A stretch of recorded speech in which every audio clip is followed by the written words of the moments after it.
Yes, it's the coronation of Queen Elizabeth II of Great Britain. Unlike most civilized nations of the 20th century, England still maintains a monarchy. Even the nitwits of France had the good sense to cut off their kings' heads. But not in England, where they cling to tradition the way a heroin junkie clenches his syringe. Look at that golden coach. While the Queen rides in splendor, her subjects in Manchester are forced to eat rat meat and raw sewage. Yes, the brilliant economists of England feel it's better to spend millions on one inbred family than it is to invest in modernizing the country. Paved roads can wait. The Queen needs another golden scepter. In a nation where the cattle is insane, all business must take a back seat to buying things for the Queen.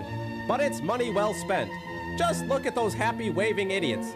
They're glad to spend their taxes on royal purchases. Ah, what pageantry.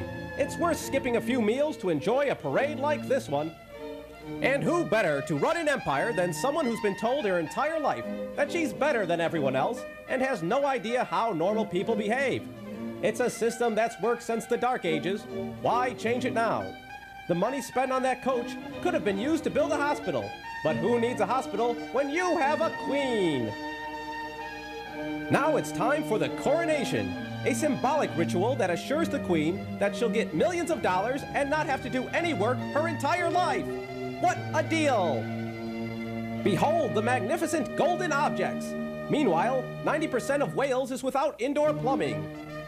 There's Her Majesty on her triumphant throne, where she can look down her nose on the peasants who pay for her obscene and materialistic lifestyle. The ceremony remains virtually unchanged since the coronation of Richard III in 1483. Of course, he was homicidal and driven insane by syphilis, but that was not enough to convince the English people that the monarchy was a bad idea. That crown costs more than the gross national product of Scotland, but it's worth every shilling to keep the precious Queen's head warm. Not only does the Queen's stuff need to be paid for, but goofy outfits for all her friends need to be paid for too. What would a grand coronation be without goofy outfits? Even all those jewels and flowing robes can't make that ugly broad presentable. And now it's time for the newly anointed Queen to pretend she cares about her loyal subjects. And what a great excuse to put on funny costumes. If there's one thing the English enjoy more than their Queen, it's putting on funny costumes. Here's a parade of all the countries who didn't have the balls to lift off the yoke of English oppression. For their lack of initiative, the soldiers from these countries are forced to put on funny costumes and march before their hideous sovereign. March, boys! Your military impotence and fear of self-rule have made you bit players in this ghastly farce. Nice costumes, though. I'll see you on Halsted Street. Yes, a parade of imbeciles worshiping a lunatic. Here comes the coach one last time to mock hard-working people everywhere. Yes, if you had only been born into a deranged and dysfunctional family, you too could ride in a golden chariot instead of a rusted-out Ford Escort.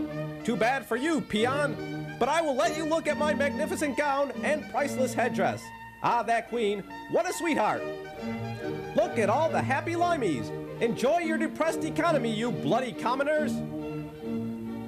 Ah, there she is in all her glory, a living symbol to insanity and backward thinking. Long live the Queen, and rotten hell, you skanky bitch.